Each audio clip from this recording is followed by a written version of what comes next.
ఏంటమ్మా ఇది? సింహాద్రి, నీది చాలా పెద్ద మనసు అయ్యా. నువ్వు తప్పు చేయలేదని నాకు ఆనాడే తెలుసు. కానీ నీ యజమాని కూతురు చల్లగా ఉండాలని ఆ నిందు నీ నెత్తి మీద వేసుకుని 15 ఏళ్ళు ఆ నరక యాత్ర ఎట్ట అనుభవించావయ్యా. నువ్వు నా పెట్టవు కదయ్యా, నా పెట్టవు కాదు, చేతులెత్తి మొక్కాల్సిన దేవుడు అయ్యా. ఏంటమ్మా ఇది పిచ్చిదాల్లగా? ఇందులో నేను చేసినే ఉంది. నాలంటోడి భుజం మీద చెయ్యేసి నలుగురిలో ఈడు నా స్నేహితుడని చెప్పిన ఆయన మనసు గొప్పదమ్మా.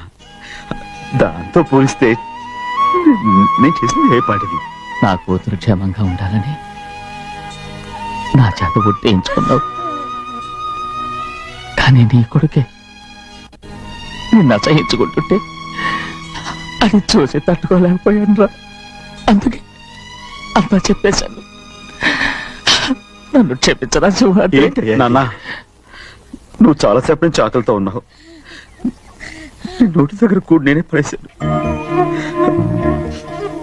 ముద్ద తిన్నాను. ఎల్లయ్యా, నీ కొడుకే నిన్ను పిలుస్తున్నాడు. ఎల్లయ్యా,